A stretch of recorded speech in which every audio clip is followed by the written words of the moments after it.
Hello guys, আসসালামু আলাইকুম। Trucking পয়েন্টে আপনাদের স্বাগতম। আমি আজকে দেখাবো খুব সহজ একটি নাস্তার রেসিপি, খেতে অনেক মজার। তালের রস দিয়ে বানিয়ে দেখাবো, অনেক টেস্টি। আশা করছি আপনাদের কাছে ভালো লাগবে। চুলায় একটি ফ্রাই প্যান বসিয়ে 2 কাপ তালের রস দিয়ে দিয়েছি, নারকেল কুচি 1 কাপ, চিনি আধা কাপ, লবণ পরিমাণ মতো। এরপর ভালোভাবে মিশিয়ে নিচ্ছি, ভালোভাবে নাড়াচাড়া করে নিচ্ছি। এই রেসিপিটি খেতে অনেক মজার হয়, আশা করছি আপনাদের কাছে ভালো লাগবে। চালের গুঁড়ি 500 গ্রাম দিয়ে দিচ্ছি। এরপর ভালোভাবে নাড়াচাড়া করে একটি গোলা তৈরি করে নেব। আমার রেসিপিটি কে কোথা থেকে দেখছেন অবশ্যই কমেন্ট করে জানাতে ভুলবেন না। ভালো লেগে থাকলে লাইক কমেন্ট শেয়ার করে দিবেন এবং সাবস্ক্রাইব করার অনুরোধ রইল। আশা করছি আমার রেসিপিটি ভালো লাগবে। এভাবেই পিঠার রেসিপিটি বানালে খেতে অনেক মজার হয়, আশা করছি আপনাদের কাছে ভালো লাগবে। ডো তৈরি হয়ে গেছে, চুলা থেকে নামিয়ে নিয়েছি। এরপর হাত দিয়ে ছোট ছোট করে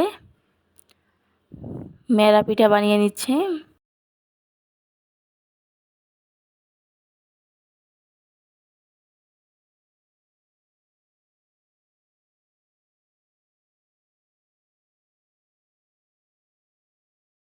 দেখতেই পাচ্ছেন আমি কেমন করে এই রেসিপিটি বানাচ্ছি।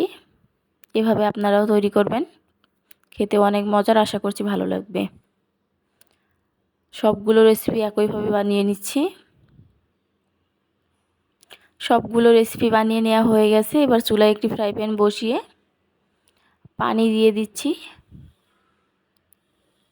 1 কাপ পানি দিয়ে দিয়েছি। এরপর একটি স্ট্যান্ড কন্টেনার বসিয়ে পিঠাগুলো দিয়ে দিচ্ছি। আশা করছি আমার রেসিপিটি ভালো লাগবে। এভাবে এই পিঠাটি বানালে খেতে অনেক মজার হয়।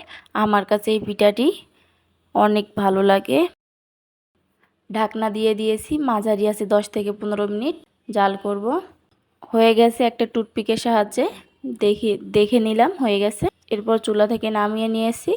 দেখেন দেখতে কতটা সুন্দর হয়েছে। দেখতে যেরকম সুন্দর হয়েছে, খেতেও অনেক মজার। আশা করছি আপনাদের কাছে ভালো লাগবে। ভালো লেগে থাকলে অবশ্যই বাসায় ট্রাই করবেন। ট্রাই করে আমাকে কমেন্ট করে জানাবেন কেমন হয়েছে। সবাই ভালো থাকবেন। আজকের মতো এখানেই বিদায় নিচ্ছি। হাজির হব অন্য নতুন কোনো ভিডিও।